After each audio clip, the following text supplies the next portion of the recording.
Oi, aqui é Verônica e você está ouvindo o Criminalismo. Hoje eu tô com Anderson Morales, um perito criminal, e a gente vai conversar sobre perícia. Oi, Anderson, tudo bom? Oi, tudo bem? Eu já quero começar logo, entendeu? Não quero nem enrolar muito, porque eu sei que você tem bastante coisa para falar e a gente tem um tempo curto. Mas eu só queria, antes de tudo, falar que eu te conheci, na verdade, pelo Instituto Êxito.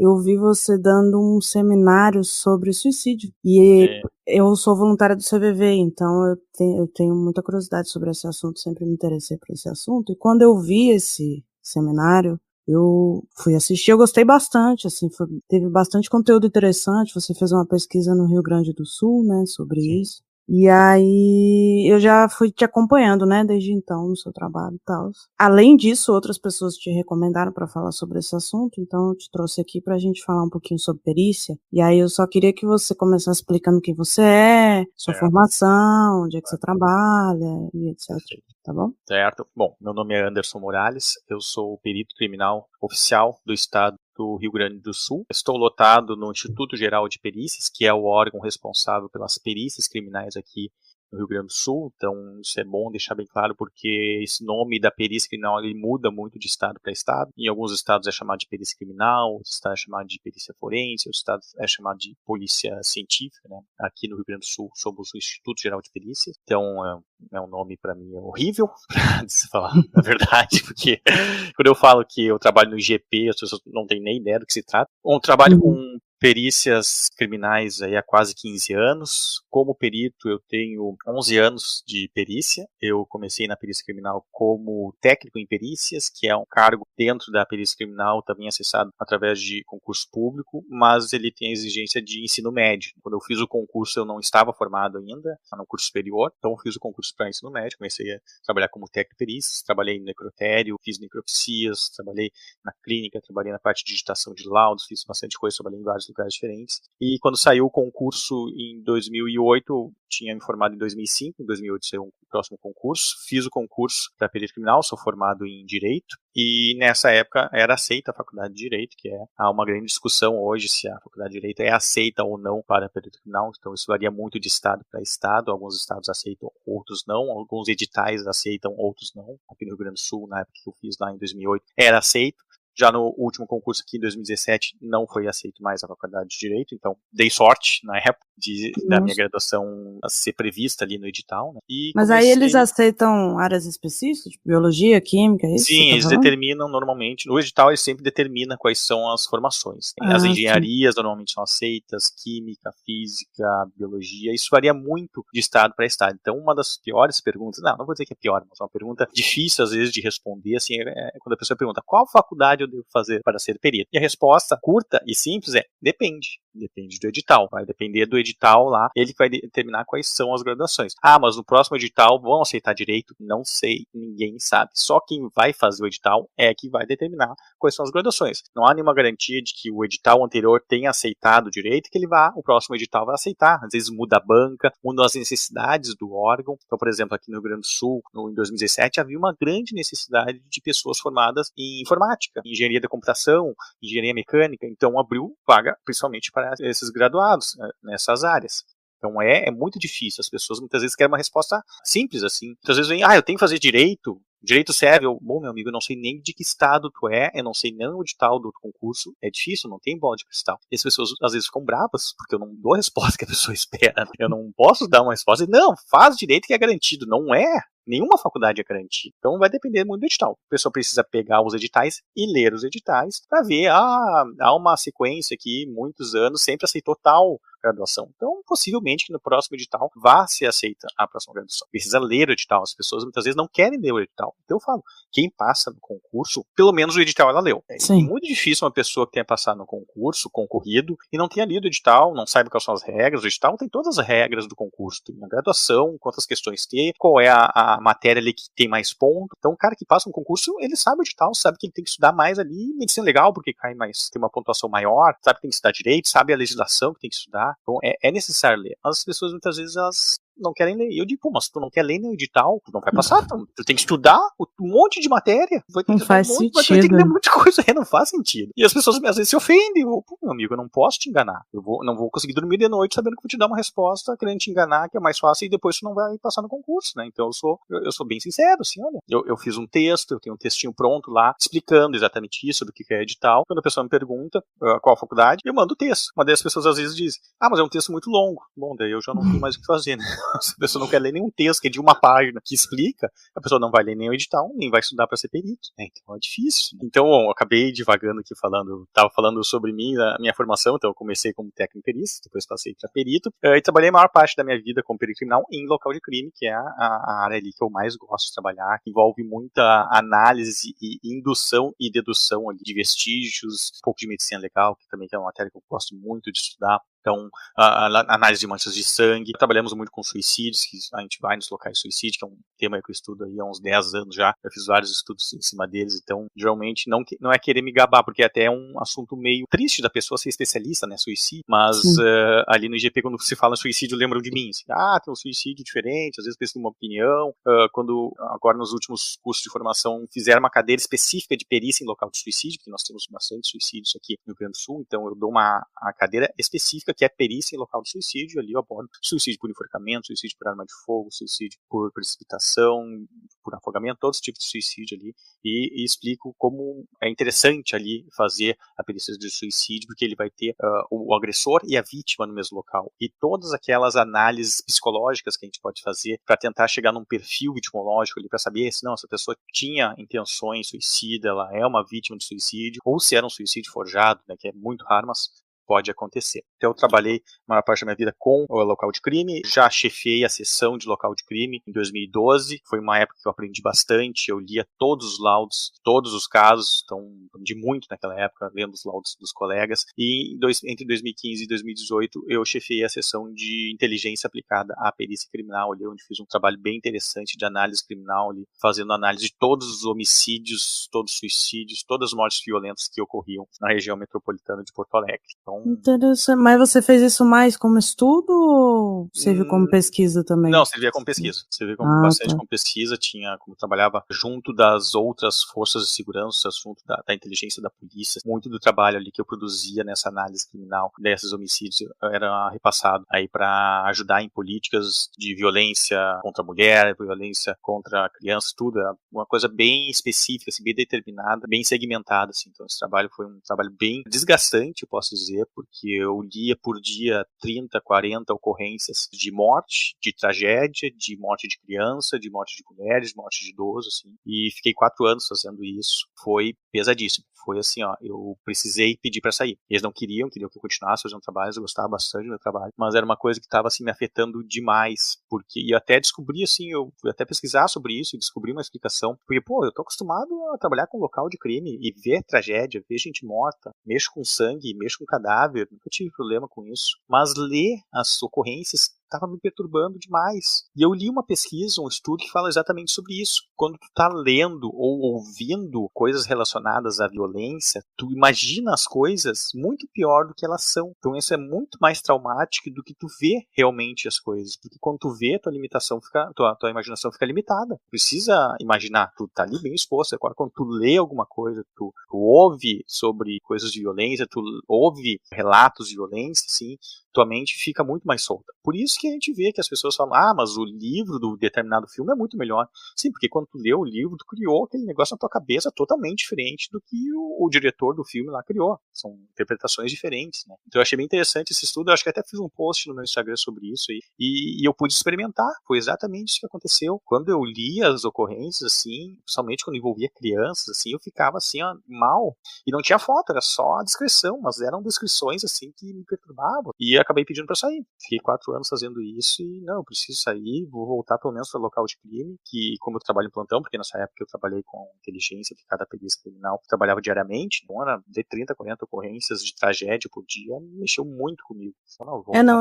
Eu entendo totalmente o que você está falando, porque quando eu fui fazer a pós de criminal profiling, né, de psicologia investigativa, a gente também tinha, não era óbvio no mesmo nível, mas a gente tinha que estudar muitos casos, analisar muitos casos. A gente gente fazia muito isso por fora também. Eu e minhas amigas que a gente participava do Boys, a gente gostava de ir atrás de histórias, de casos específicos para poder analisar. E foi uma época, assim, que eu fiquei meio perturbada, porque você começa a ver muita tragédia, muita coisa ruim durante muito tempo, né, direto. Então eu comecei a perceber que eu tinha que dosar, que não dava para ficar estudando demais sobre isso. Tinha que parar um pouco. A gente via vídeo também, os professores traziam vários casos, né, então a gente acabava ficando meio desgastado, sabe? Era todo mês a gente ia para aula e voltava destruído, porque é muito por isso pesado. Que quem trabalha com isso, normalmente trabalha em plantão, né? Não é todo dia. Eles fazem plantão para depois poder se restabelecer emocionalmente, mentalmente, coisas assim bem pesadas no nosso trabalho, não só quem é perito criminal, quem trabalha com perícia, seja papiloscopista, técnico, fotógrafo, mas todas as áreas da segurança pública, policial civil, policial militar, tudo isso lida só com coisa ruim, só lida com tragédia, só lida com crime, só lida com morte, estupro, agressões. Então a gente precisa ter esse descanso mental, assim, trabalhar em plantão e ter alguns dias de folga antes de retornar, antes de fazer tudo isso de novo. Claro que é o ideal também ter um acompanhamento psicológico, mas eu vejo que isso é muito fraco, é muito assim, um abandono que a gente vê nas instituições.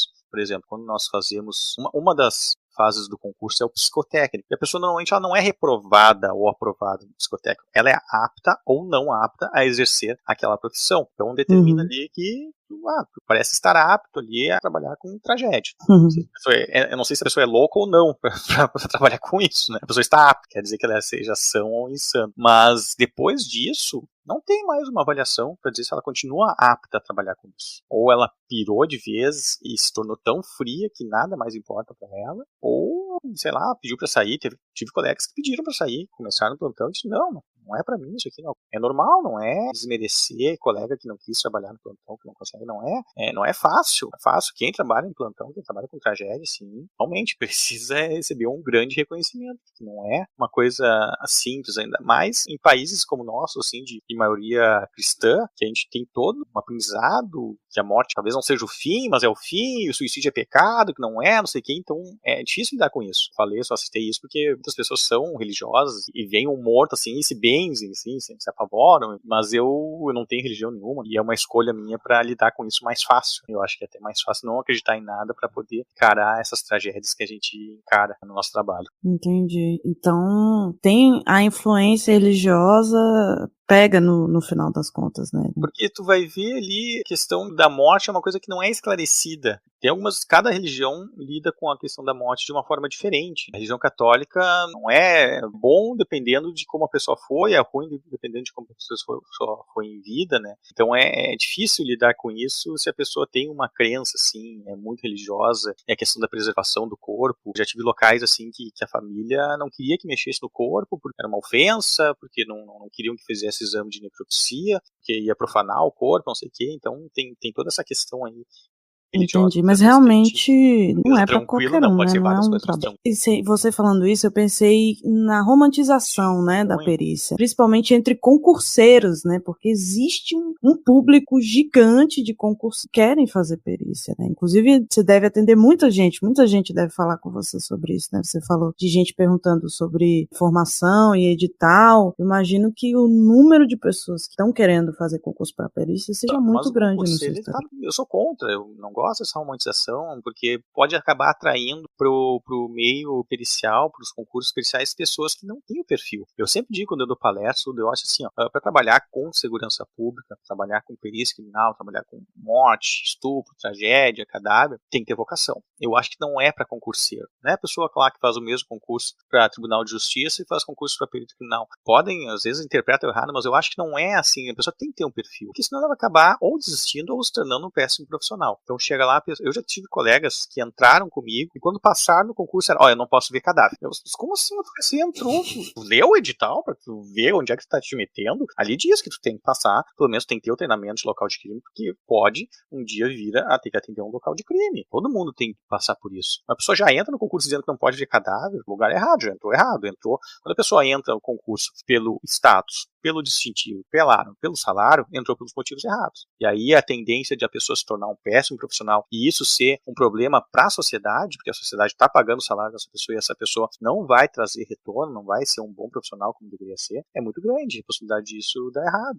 Então eu sou bem sincero nas redes sociais ali, eu falo, olha, eu acho que concurso para segurança pública tem que ter vocação, tem que conhecer ali, não vai atrás de influencer nas redes sociais ali, que podem te trazer uma visão errada, assim, não é, eu até vou te dizer assim, quando eu comecei a trabalhar com perícia e comecei pelo local de crime, eu fiquei até um pouco decepcionado, porque eu achava que as mulheres iam de salto agulha e os homens iam de terno e gravata pros locais, assim, que era o que eu via nos filmes, né, o que tinha, né. Então, teve até um colega que começou com essa história de querer ir de terno e gravata, a primeira ida dele no local que ele voltou com sangue até na gravata ali, ele desistiu, porque, pô, a gente vai pro local, a gente tem que se deitar no chão, tem que se abaixar. Eu fui agora, o último plantão que eu fiz, eu tinha um corpo com 35 tiros, tinha 35 estojos no chão, e eu fiz 35 agachamentos lá pra catar cada um desses estojos. Ia ser lindo eu estar de terno e gravata e sapato social lá fazendo isso, né? Eu ia sair com um rasgão no meio dos fundilhos lá. Então eu vou bem preparado, vou com uma calça tática, vou de bota, vou de colete balístico sempre. Então é diferente, não. As coisas não são assim tão romantizadas, não são o que acontece no CSI. A vida real é diferente, é sujo. E eu digo assim, ó, nenhuma palestra minha, eu sempre tento assim, ó, minha palestra vai ser diferente de tudo que vocês viram, não vai trazer nada de romantização, vai ser uma coisa bem real, mas vai ficar bem longe da realidade, porque eu só vou conseguir dar uma palestra que mostre a realidade quando eu conseguir trazer o cheiro dos locais para a palestra. Ah, mas o cheiro do cadáver. Não, não é o cheiro do cadáver. Ah, tem o cheiro do podrão, tem o cheiro do putrefato, que eu atendi um agora que estava uma semana morto já, um odor agradável. Não é só isso. É o cheiro de gente também, é o cheiro de suor, o cheiro da casa ali que a pessoa mora, que é uma miséria, que a pessoa tem lixo no quarto, tem comida mofando, não troca os lençóis há mais de mês, não tem nem lençol, às vezes é o próprio colchão. Esse cheiro, o cheiro do local, é uma coisa indescritível, varia muito, é o cheiro de sujeira, é o cheiro de miséria, assim. E lidar com isso requer assim, muito preparo psicológico. E isso é uma coisa que me choca muito, assim, na miséria das pessoas. Onde as pessoas vivem, a situação que as pessoas vivem, assim, ó, é uma coisa que as pessoas não têm noção. Eu não tinha noção, antes de começar a trabalhar com isso, não tinha noção que as pessoas moram num barraco que o chão é feito de barro e quando chove fica poça dentro da sala da pessoa, no quarto da pessoa, que as pessoas não têm cama, elas dormem em cima de uma madeira, elas não têm cozinha, é tudo no mesmo lugar, quarto, cozinha e banheiro. O banheiro é um buraco no chão. É triste isso, é uma coisa assim que me afeta demais, assim, ainda. Essa questão que eu vou estar lá por 1 hora, 2, fazendo exame naquele local, mas a pessoa vai continuar vivendo lá, ali naquele chão que estava ensanguentado até pouco tempo atrás, que vai continuar ensanguentado, que ela não vai conseguir tirar. O colchão que a pessoa morreu em cima, ela vai virar o colchão e vai continuar usando o colchão porque ela não tem condições. Locais, assim, que a pessoa, a mãe dormir com a criança na cama e dormir por cima da criança e matar a criança. Isso acontece por causa da miséria, porque a pessoa não tem condições de comprar um berço para a criança, tem que dormir na mesma cama. A mulher, a criança, o marido e mais o outro filho. E às vezes a mãe dorme por cima da criança. Eu tenho filho e é desgastante ter filho. A pessoa tá cansada. A pessoa às vezes dorme e não sabe, assim. Já tive local que queriam linchar a mulher que tinha matado a criança. E tinha sido um acidente, ela tinha dormido em cima da criança. Ela devia estar esgotada, estava amamentando. E a criança não tinha um berço para dormir, tinha dormido na mesma cama. Então isso aí é assim, ó, é triste, é pesado. E daí vai atrair aquela pessoa que viu no Instagram lá o cara lá que tava todo tatuado e distintivo e arma na mão e como é que essa pessoa vai encarar isso? Ou das duas uma, ou chega no local e nem entra na casa, manda recolher o corpo, não faz exame nenhum porque não quer ver o cadáver, ou vai pedir pra sair. Daí a pessoa fez o concurso, ocupou uma vaga, tirou a vaga de alguém, começou a trabalhar, não gostou e desistiu. Daí todo esse investimento que o Estado teve de dar o treinamento, do curso de formação ali para a pessoa, e a pessoa lá viu que não era aquilo que ela queria, porque ela viu nas redes sociais que o negócio era diferente, que achou que ia ser bonito, ia ser limpo, achou que ia ter alguém fotografando ela, que a pessoa ia maquiada pro local. E essa é a minha implicância, assim, com influencers e esse pessoal que passa essa ideia errada de perícia criminal, que é tudo lindo, que é tudo bonito, que as pessoas são lindas, os locais são tudo bem arrumados. Isso me incomoda muito, porque é um desserviço que presta para a sociedade, para os órgãos periciais. Desculpa a sinceridade, mas isso realmente me tira do sério, assim, coisas assim me incomodam muito, assim, e eu vejo que não tem solução. Tem Instagram aí que mostra uma ideia errada com 300 mil seguidores. Não, mas eu concordo totalmente. Eu acho muito interessante isso, porque a gente acaba vendo a realidade, né? essa realidade nua e crua que você está falando é a realidade do nosso país também, não é só a realidade dos crimes, porque os crimes também refletem muito como o nosso país é. Eu acho interessante porque eu sempre via os seus posts bem, assim, muitas vezes o Instagram, ele não deixa, né? Ele fala, conteúdo impróprio, ou pesado, alguma coisa assim, eu Não, eu já tive percebi vários que... posts meus que foram deletados e tomei já um puxão de orelha do Instagram e ameaçando que minha conta ia ser desativada se eu continuasse assim. deve ter uma galera denunciando também, né? Daí eu fico triste, né? Porque a pessoa vai. Eu tenho mais de 1000 posts. E a pessoa pode dar uma olhadinha, ó. Não é coisa fácil. Eu tento ser mais light. Eu não exploro também. Eu não gosto muito de explorar violência gratuita. Os caras vão lá e postam, cara sem cabeça ali. Tá, mas e qual a motivação disso? Eu tento postar alguma coisa que vá trazer um conhecimento, explicar um pouco por que aquilo é importante pra perícia. Explorar gratuitamente violência, assim, não gosto, não compactuo. Mas às vezes eu ponho ali uma imagem de uma lesão, dedo faltando alguma coisa, explico, olha, isso aqui possivelmente foi um instrumento corto-contundente, como é que age o instrumento corto-contundente, que é um machado, pode ser uma enxada, ele age mais pela pressão, mais pelo peso do instrumento que pelo fio, então com um fim didático, né? Só largar uma imagem assim de uma pessoa morta ali, eu acho que é desnecessário, é um desrespeito com a vítima, né? Sabe? Hoje eu estava até pensando assim, hoje mesmo eu pensei nisso, assim, perguntar para as pessoas que estão no Instagram, vocês já imaginaram que vocês podem ser utilizadas se vocês morrerem no acidente, se morrer de uma forma violenta, vocês podem ser utilizados aí para aparecer no Instagram, desses Instagram que exploram isso? Será que vocês iriam gostar disso, né? Acho que ninguém iria gostar disso, familiares não iriam gostar disso. Então, tem gente que não se preocupa nem em não identificar a vítima, deixa até fácil de identificar a vítima. Todos os posts que eu faço, eu sempre tento respeitar isso, não tem post a pessoa vai ser identificada, não acho isso correto, né? Então, concordo de alguma forma ali, quando é um post um pouco mais pesado, tudo bem, assim. Mas às vezes a pessoa denuncia ali porque, sei lá, caiu no lugar errado, né? Mas é interessante porque tem um viés mais científico, né? Eu acho muito interessante isso. Explorar o lado científico, né, da perícia, que é para isso mesmo, né, que a perícia serve, que, como você falou, tem muita gente que fala de perícia, mas praticamente não fala sobre isso. E aí você traz as lesões, você inclusive faz quiz, né, perguntando para as pessoas com fotos o que você acha que é. Eu acho isso muito interessante, isso traz uma didática, você aprende muito mais dessa forma, porque você está vendo o que é. Eu tento fazer sempre a coisa mais didática possível. Eu até já fui um pouco mais ativo, mas sinceramente, eu cansei um pouco das redes sociais, assim, dessa coisa que eu te falei, dessa exploração equivocada que fazem da perícia, essa romantização que fazem, assim, e fora que eu já tive material meu copiado, roubado, assim, descaradamente de vários Instagrams, assim. Instagrams famosos até, assim, na cara dura, assim, então, fico chateado, assim, porque o que custa dar o crédito ali, né, deixar a marca d'água, já teve gente que tentou apagar a marca d'água do post que eu fiz. Era isso que eu ia perguntar, tudo tem marca d'água e tal, mesmo assim, o povo consegue? Mesmo assim, olha, já tive casos, assim, de coisas, assim, que tu não imagina, assim, a pessoa botou uma marca d'água em cima da minha, assim, quase... Nossa. Olha, pra quê? Eu já peguei material de outras pessoas pra usar no meu, pra compartilhar no meu, põe o marca d'água da pessoa, cito a pessoa no texto ali, não, peguei material ali que eu achei legal, acho que, ainda mais assim quando se trata de Instagram que tem menos seguidores, dá uma força ali, mostrar um pouco o trabalho, que o trabalho é interessante também. Você já pegou alguma coisa do Malthus? Do Malthus, sim. Nosso... Malthus é famosíssimo já. Eu acho que eu nunca postei nada no Instagram do Malthus. Sério? Não lembro de ter postado. O cara é o rei da perícia, né?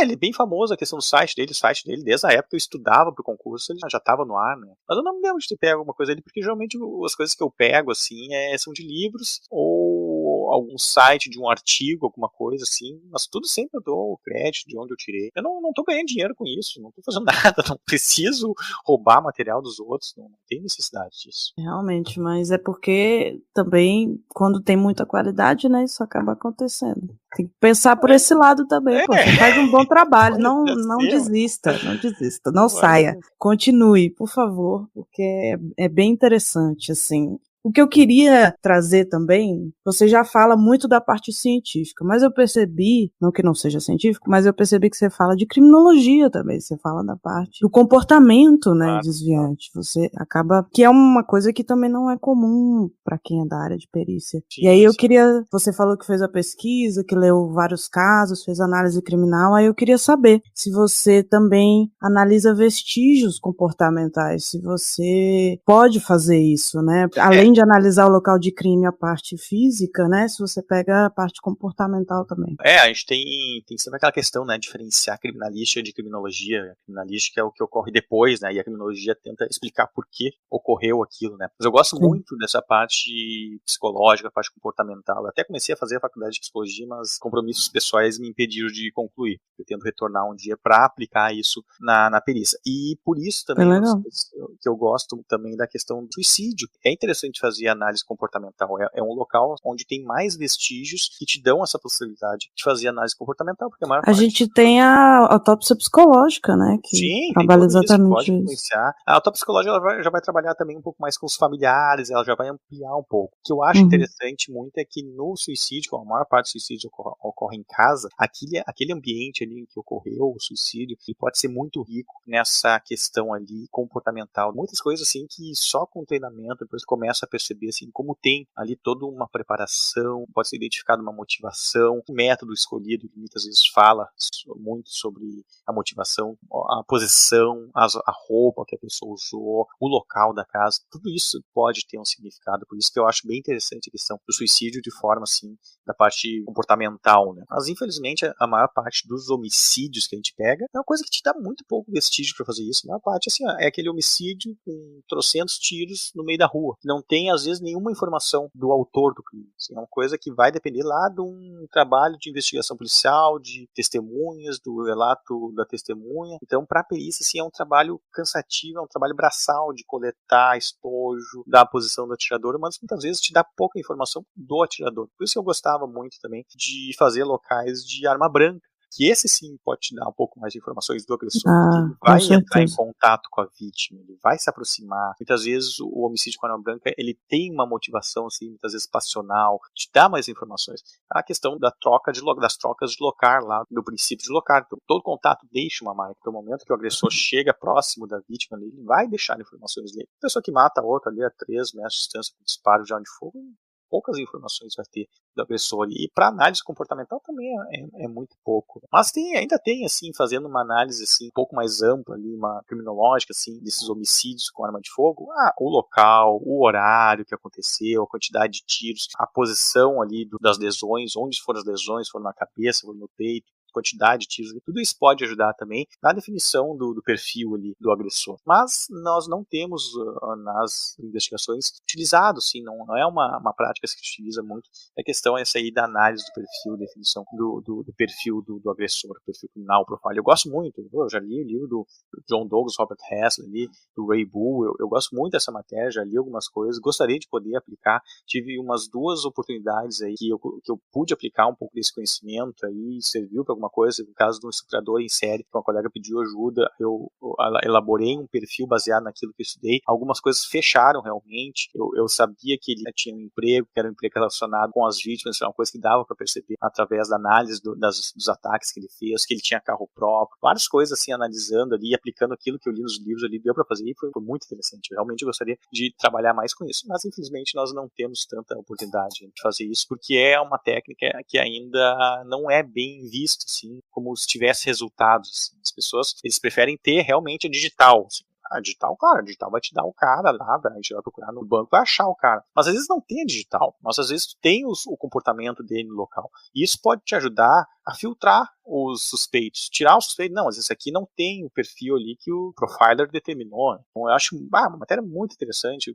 Já estudei mais sobre isso, ultimamente eu até estou meio parado isso, não tenho nada muito novo em relação a isso. Mas já estudei muito isso, serial killer, a história de serial killer famosos aí, Ted Bundy, vários outros, assim, Jeffrey Dahmer, todos esses caras já li muito sobre eles, assim, já fiz vários posts sobre eles, sempre que eu leio alguma coisa interessante aí sobre algum deles eu faço post, e agora recentemente morreu uma que eu não conhecia, que era uma senhora lá da Rússia lá que fazia doce com o resto das vítimas lá. A gente vai descobrindo, né? A Sim. internet nos possibilita muita coisa, descobri muita coisa que a gente não tinha nem ideia que existisse. Então, sempre quando eu vejo, eu gosto muito de ler. Sempre que eu leio alguma coisa interessante, isso aqui acho que vai ser um post legal. Às vezes eu me empenho, faço um post legal, com conteúdo legal, conteúdo técnico, assim, entra lá, tem 200 curtidas, assim. Daí o cara lá posta uma foto ali no local de crime, ali, com a arma, com o distintivo, né, 3 mil curtidas. E daí tu fica meio assim, né, porra, por que eu tô fazendo isso? As pessoas não estão nem aproveitando, não estão nem consumindo o que eu tô fazendo, não tô ganhando dinheiro, não tô fazendo nada, tô perdendo meu tempo aqui.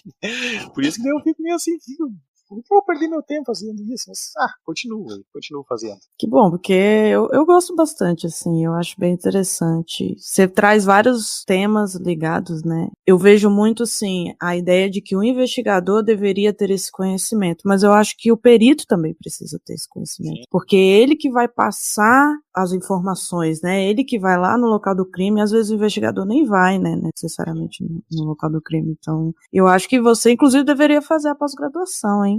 Eu tô... Essa questão da pandemia atrapalhou muita coisa pra mim, né? Eu não consegui estudar muita coisa, não consegui me dedicar a nada. Quando a vida voltar ao normal, quando a vida voltar ao normal já tá aparecendo aquele negócio, quando eu ganhar na Mega Sena, mas quando a vida voltar ao normal, eu vou pensar em voltar a estudar pra adquirir conhecimento. O meu interesse maior é adquirir o conhecimento. Título, mestre, doutor, essas coisas não me interessam. Eu gosto muito de ter o conhecimento pra poder aplicar. Eu vi que tem pós-graduação na perícia, na psicologia comportamental, forense, né, aplicada forense, mas eu queria realmente começar assim uma coisa bem básica, assim, começar a estudar psicologia da faculdade, fazer a faculdade de psicologia e depois aprofundar nisso, né? Coisa é um plano que eu tenho, talvez não para hoje nem para amanhã, mas eu pretendo me aprofundar mais nessa parte dessa análise psicológica para poder aplicar isso à perícia. Isso é muito legal, a gente precisa de pessoas que se interessem mais por esse tema, que estudem mais esse tema.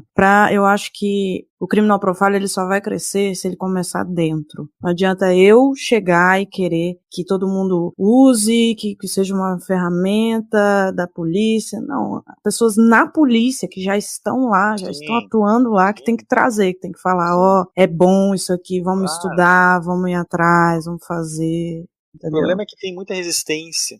Eles querem se ater a métodos antiquados, prosaicos, assim, de investigação e ficam resistentes a novas técnicas e desdenham muitas vezes de novas técnicas. Então é bem difícil. Eu já tive algumas experiências assim que mostrou como há essa resistência da polícia, às vezes até dentro da perícia. Não, e eu percebo também a dificuldade de aceitar crimes em série.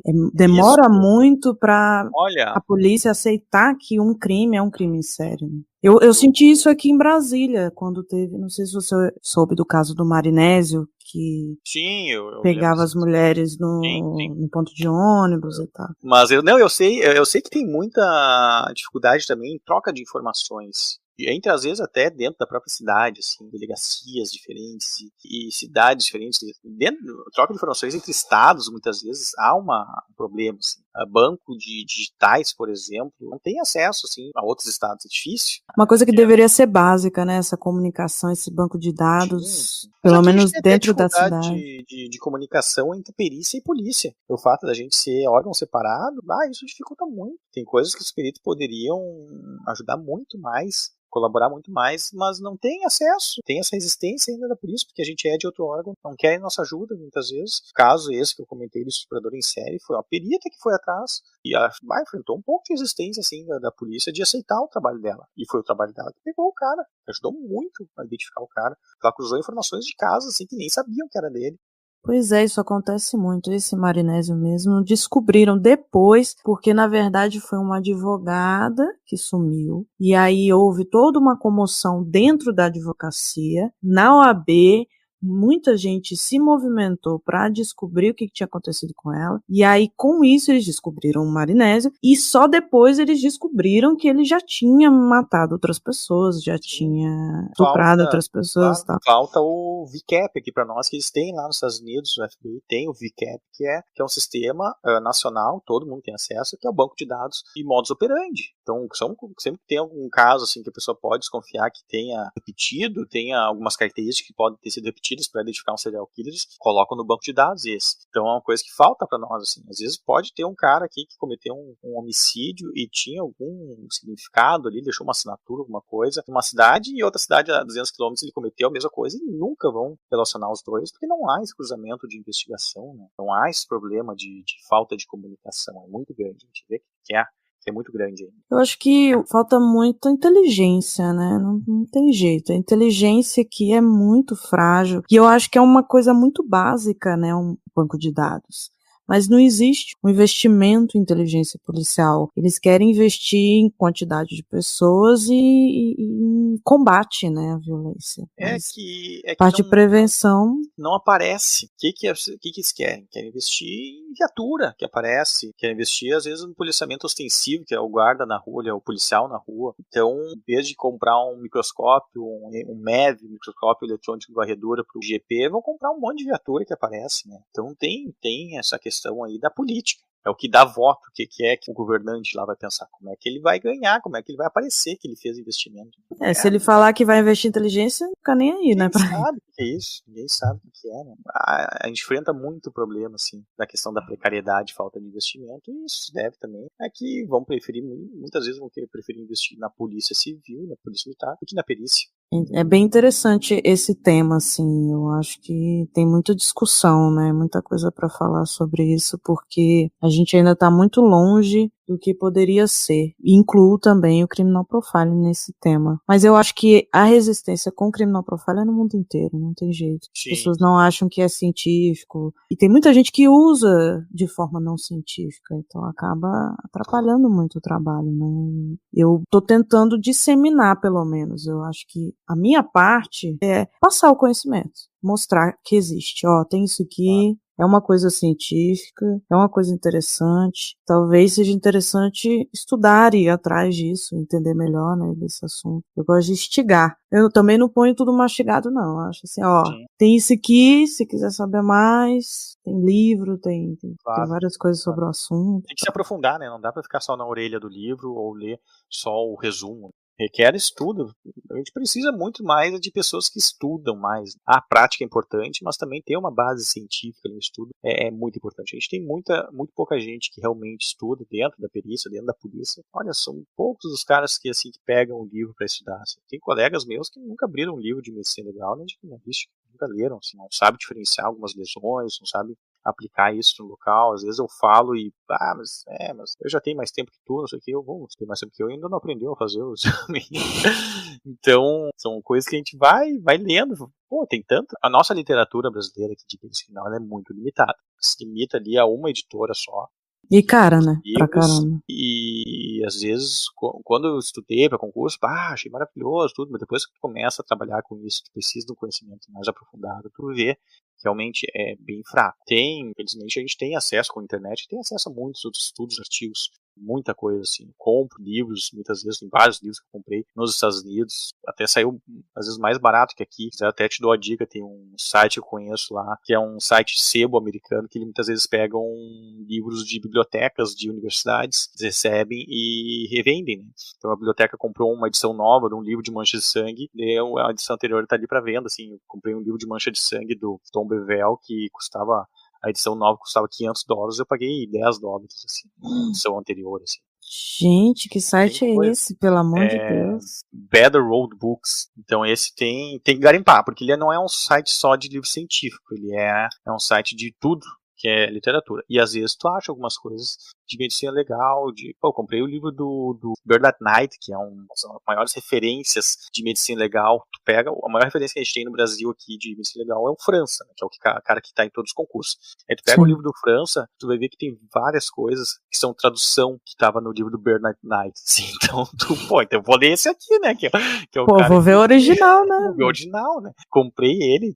Um livro desse aí é mais de $1.000, assim. Eu peguei usado a edição anterior, acho que a segunda, deve estar peguei a terceira edição dele, tô com ele na mão aqui, eu acho que deve estar na quarta ou na quinta, e paguei, acho que $20, assim. Um livro novo desse aí custa uns $1.000. Então, Nossa. eu tô sempre garimpando.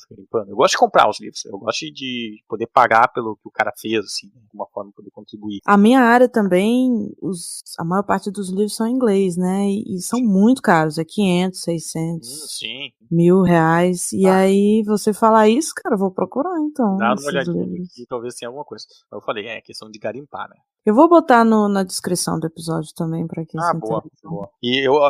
E como assim, o livro ele não paga imposto, né? Eu nunca fui taxado. Às vezes eles têm os fretes dele, que às vezes tu paga um frete mais caro, às vezes não é, depende da loja, tu tá comprando, que ele é tipo um. Como é que é o nome daquele Apanhado? site no Brasil? Não, ele tem um site no Estante Brasil. virtual? Estante virtual, é tipo um estante virtual. Ele pega de. Pô, já comprei livro que veio da Inglaterra. Achei até esse do Bernard Dive da Inglaterra. Então, às vezes chegam com datas diferentes. A última vez eu comprei, acho que levou 1 mês, 2, assim, não demorou muito. E não tem taxação, tu não paga imposto em cima deles, uma maravilha, assim. Não vai sair muito caro. Só que eu já tive um problema uma vez que não chegou o livro. Não veio. Comprei o livro se perdeu lá, os correios. E eu entrei em contato com eles devolveram o livro. Eles devolveram o valor, devolveram o dinheiro. Quando é assim, vê que a mentalidade assim, do americano lá, ou do inglês, ele é diferente, né? Eles não acham que tu tá querendo sacanear eles. Eles acham que tu tá falando a verdade, que tu perderam o livro mesmo, pode acontecer. Aqui no Brasil tu vai tentar dizer, olha, não chegou, mas tu tem que provar, então tu vai ter que falar com o carteiro. Como assim? Como é que eu vou saber se perdeu ou se perdeu? Roubaram o caminhão, sei lá, aconteceu. Eu já tive problema que eu não chegou coisa e eu tomei prejuízo aqui no Brasil, porque não tive que fazer. E eu achei bem legal da parte deles, desse site. Eles devolveram. Eu vou procurar com certeza. Tem muito livro que eu tenho interesse que nem existe, não tem, eu não consigo nem achar, entendeu? E talvez eu ache nesse lugar aí. Mas então, pô, a gente tá aqui para disseminar conhecimento. Se você tiver indicação de livro e etc, tamo aí. Tem, mas indicação de livro tem bastante coisa, assim. De qual área tu quer? Qual área, né? Verdade. É assim, pra quem quer, a questão tá falando do Criminal Profile, por exemplo. No Whoever Fights Monsters, por exemplo, ele fala do Richard Trenton Chase, que é o vampiro de Sacramento, que ele matou algumas pessoas e num desses casos ele bebia o sangue das pessoas. E no profile do Robert Hess, ele fala, o fulano tem 35 anos, por quê? Porque é típico esse crime que ele cometeu, é típico de uma pessoa que tem algum distúrbio psicológico, muitas vezes o esquizoide, esquizofrênico, não vou me lembrar exatamente qual o diagnóstico que ele deu. E esse tipo de doença, ele começa a aparecer lá pelos 25, perto dos 30 anos. E esse caso, esses homicídios que ele cometeu, não foram os primeiros homicídios dele, ele pode ter praticado antes, ele pode ter cometido pequenos delitos, pode ter matado os animais antes para treinar, alguma coisa assim. Então, possivelmente, ele tenha lá pelos seus 35 anos. Eu achei a explicação sensacional. Realmente, não, era isso que eu queria. Quero lá que o cara me diga, o cara matou ali e quando ele matou a vítima, ele estava pulando com o pé direito, então o cara tem 40 anos. Então, por quê? Porque como é que chegou nessa conclusão? Não me serve só isso, eu quero saber. Daí o Robert Hessler aí, ele já foi um pouco mais aprofundado. Por isso que eu gostei desse livro dele. Não, mas eu entendo o que você tá falando. É porque o Mindhunter é mais focado na história de vida do John Douglas. História de vida do John Douglas. Aquela parte que ele conta lá, de que ele foi do futebol americano, que ele foi segurança. Mas pelo amor de Deus, que livro chato. Não era isso que eu esperava.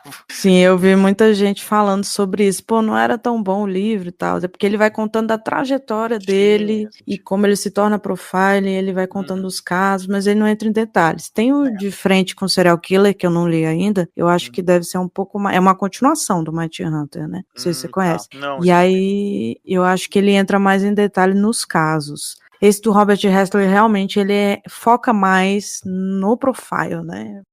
Foca mais no trabalho, né, na área. É uma pena que não tenham traduzido esse livro. Pois é, esse que eu tô falando que eles traduziram, que a Darkside traduziu, eu também não li nem comprei, eu tenho que comprar esse livro. E aí eu queria saber se tem a ver com Whoever Fights Monsters, como é que é, se é um novo... Eu fiquei bem curiosa. Eu não sei qual é, pois é, eu não sei esse da Darkside, eu vou dar uma procurada também. Procura, eu achei bem interessante. Eles fizeram a versão do Hessler, né? Que o Mindhunter fez muito sucesso, principalmente depois da série, né? Aí... Sim, acredito que eu não vi a segunda temporada ainda. Você não vi a segunda temporada ainda. Ainda mais depois que o diretor lá, acho que é o David Fincher, né? Disse que não ia ter mais a terceira temporada, eu já fiquei assim decepcionado. Mas eu vou ver. Eu vi agora há pouco, eu vi que tu tinha feito um post do The Sinner. Eu vi a terceira temporada que eu não tinha visto, eu vi que estão filmando a quarta. Filmando não, já filmaram, então parece que vai sair agora em 2021, vai sair a quarta temporada. Mas eu não gostei nem da segunda nem da terceira. Eu gostei muito da primeira. A primeira temporada eu achei espetacular. Uma das melhores séries que eu vi, assim, é aquela primeira temporada descida. Depois, a segunda e a terceira eu não curti muito. Espetacular. A minha recomendação é da primeira temporada especificamente. Eu comecei a ver a segunda temporada e não tava achando ruim, mas é outra pegada, né? É outra pegada, não se atém à questão da investigação policial, análise do vestígio, análise do comportamento ali, é o quem fez, né, o whodunit, que daí não era ela, né? Quer dizer, eu não vou dar spoiler aqui, era ela e não era ela ao mesmo tempo, né? Mas eu achei muito boa. Se não me engano, a primeira temporada é baseada num livro, né, e as outras não, né? Aí acho que aí já começa a diferença. Pode ser, mas a primeira realmente é espetacular, eu recomendo sempre, assim, que eu posso, porque eu fiquei impressionada, eu não imaginava. Sim, não, ela é surpreendente. Mas eu acho que eu te segurei demais, cara, a gente falou bastante coisa. Ainda mais se eu falar sobre perícia, eu fico falando demais aqui, desculpa. Não, não tem problema nenhum, pelo contrário, eu acho que a galera vai gostar. Eu agradeço muito a sua presença e com certeza eu vou te chamar mais vezes pra gente falar de outros assuntos.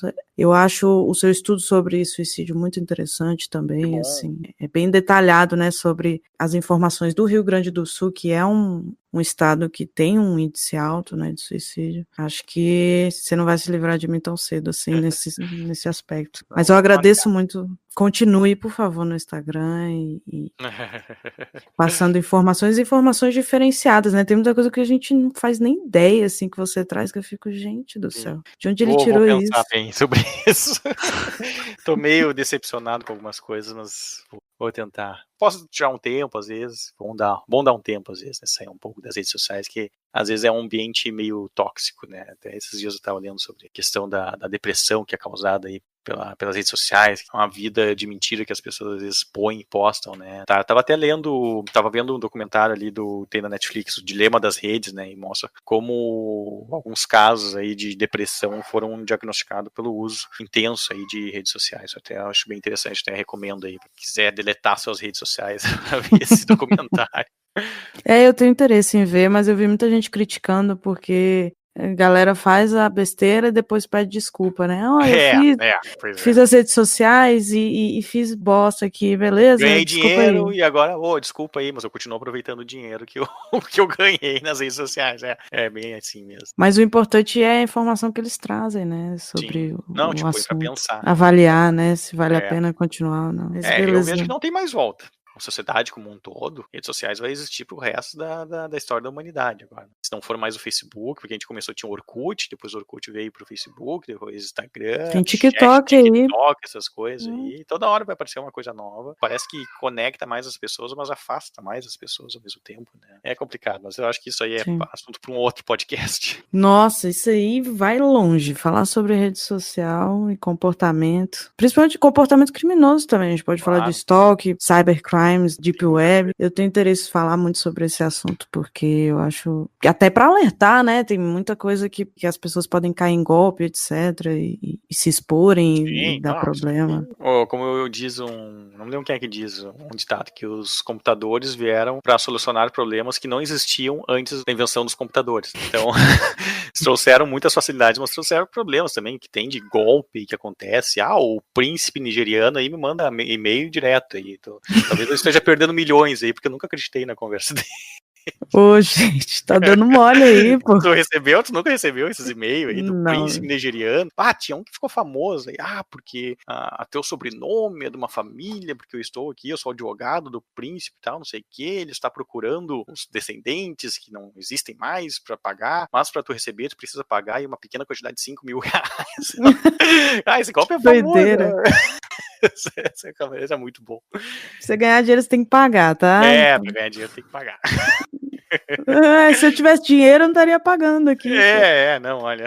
Pior que tem gente que cai nessas coisas. Sim, eles continuam fazendo porque tem gente que cai, né? Exatamente. Mas aí, eu vou falar ainda sobre isso, pode deixar. Quem sabe eu até te chamei pra fazer um vamos comentário. Mas, antes de encerrar, eu queria pedir pra você falar das suas redes, né? A gente falou tanto do Instagram, etc. O povo nem sabe do que a gente tá falando, então passa seu contato aí pras pessoas.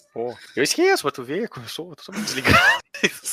Eu falei, tem quase 1.200 posts ali e esqueço de falar das minhas redes sociais. Bom, eu tenho no Instagram ali, eu sou mais ativo, @perito.criminal. Eu tentei o Perito Criminal tudo junto, mas já estava ocupado, eu tive que botar o ponto. E Uhum. agora janeiro, acho que faz 3 anos que eu tenho ele. Nossa. Algumas coisas que eu postava no Perito Criminal, eu mandava para uma página do Facebook, que era Perito Criminal também, mas daí o meu Facebook resolveu bloquear e daí ele mandava as coisas do Instagram para minha página pessoal do Facebook. Então eu acabei cortando isso, não solucionei. Então eu acabei postando só no Perito Criminal. E, Uhum. bom, é só essa aí que eu sou mais ativo. Se eu tiver que recomendar alguma, é o Instagram. Se alguém quiser entrar em contato, fazer Tudo ali, eu perguntas. respondo todo mundo, sempre tento responder todas as perguntas ali. Às vezes demora um pouco pra responder, mas respondo todo mundo. Não deixo ninguém na mão, tento ajudar sempre que possível. Claro, às vezes tem pessoa que pede demais, né? Mas então eu tento, assim, dentro do possível, tento responder. Tem gente que quer que eu faça trabalho pra eles, tem gente que quer que eu faça trabalho do colégio ali, olha, Meu dá, né? Deus. Posso te responder algumas coisas assim, mas também não exagera, né? Então, não, uma vez teve uma época eu tava triatucanado, cheio de problemas, cheio de trabalho, não tava com muito tempo. E a pessoa assim, olha só, eu tenho trabalho de faculdade, tinha que responder essas 17 perguntas. Largou as perguntas assim. Tipo, Oxi. nenhum boa tarde, nenhum por favor, assim. As pessoas às vezes Bom. faltam um pouco de educação. Olha, meu amigo, desculpa, mas não vou ter condições de responder. Um trabalho que requer um pouco de dedicação, ler todas as 17 perguntas e responder. E não eram perguntas muito simples, né? Muito obrigado por nada. De nada, então. Caraca.